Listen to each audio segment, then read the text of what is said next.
La situazione sta lentamente migliorando, ma è stato un weekend drammatico quello che ci siamo appena lasciati alle spalle. E se, come dice il bollettino, il quadro complessivo parla di precipitazioni che sono divenute finalmente rade e il limite delle nevicate che si è portato sui 1100 metri, restano i danni. Danni così ingenti in Veneto da convincere il governatore Luca Zaia ad avviare già l'iter per lo stato di crisi, l'ennesimo da che c'è lui al vertice della regione. Ore difficilissime per i vigili del fuoco, impegnati senza sosta in centinaia di interventi di più o meno elevata criticità, un lavoro in condizioni limite aggravato dall'altissimo numero di richieste di aiuto da parte dei cittadini spaventati.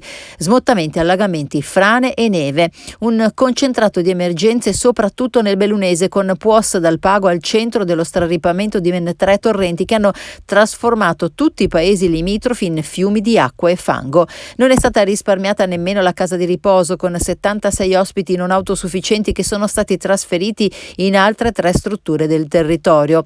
Danni nel Feltrino e a Longarone, a Cez d'Arabba è caduto il cavo di un elettrodotto. Il simbolo della fatica e dell'abnegazione dei vigili del fuoco sta tutto in questo mezzo di servizio precipitato nel greto di un fiume. I 3 occupanti, 3 volontari che stavano portando aiuti, quando si sono resi conto che il piccolo ponte che collega la frazione di Rent, che era rimasta isolata, a Gosaldo nel bellunese stava cedendo, sono prontamente saltati fuori appena in tempo per mettersi in salvo. Acqua e fango anche a Cordignano nel Trevigiano, dove a tracimare è stato il fiume Maschio, una situazione che in zona non si vedeva da 30 anni. Raggiunte e trascinate dalla corrente anche molte auto e tanti negozi, con danni ingenti alla merce, anche perché tutto è successo nel cuore della notte senza nessun preavviso, raccontano disperati i residenti.